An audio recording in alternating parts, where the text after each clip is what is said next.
ഇന്നത്തെ കേരള ബഡ്ജറ്റ് കർഷകരോടുള്ള തികഞ്ഞ അവഗണന, പ്രത്യേകിച്ച് റബ്ബർ കർഷകരോട് തികഞ്ഞ അവഗണനയാണ് കാണിച്ചിരിക്കുന്നത്.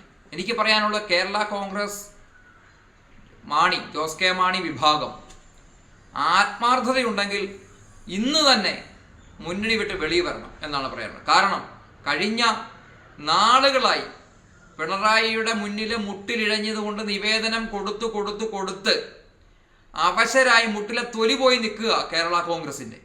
ഈ സമയത്ത് ഈ നാട്ടിലെ ജനങ്ങൾ പ്രതീക്ഷിച്ചിരുന്നു ഈ ബഡ്ജറ്റിൽ അവരുടെ പുതിയ പ്രഖ്യാപനങ്ങളൊന്നുമല്ല, ഈ നാട്ടിലെ ജനങ്ങളോട് പറഞ്ഞിരുന്ന 250 രൂപ എന്നുള്ളതിൽ 200 രൂപയെങ്കിലും ആക്കും എന്നൊരു പ്രതീക്ഷ ഈ നാട്ടിലെ ജനങ്ങൾക്കുണ്ടായിരുന്നു. അവരെയെല്ലാം ഞെട്ടിച്ചുകൊണ്ട് വെറും 10 രൂപ കൂട്ടി കർഷകരുടെ കണ്ണിൽ പൊടിയിടുന്ന, അവരെ നാണം കെടുത്തുന്ന രീതിയിലുള്ള ഒരു ബഡ്ജറ്റ് ഈ 2 തവണയും നിങ്ങളുടെ വാഗ്ദാനം പാലിച്ചില്ല എന്ന് മാത്രമല്ല, അതിനെ നോക്കൂത്തി ആയിക്കൊണ്ട് നിൽക്കുന്നുള്ള ഒരു സമീപനമാണ് ഇന്നുണ്ടായിരിക്കുന്നത്.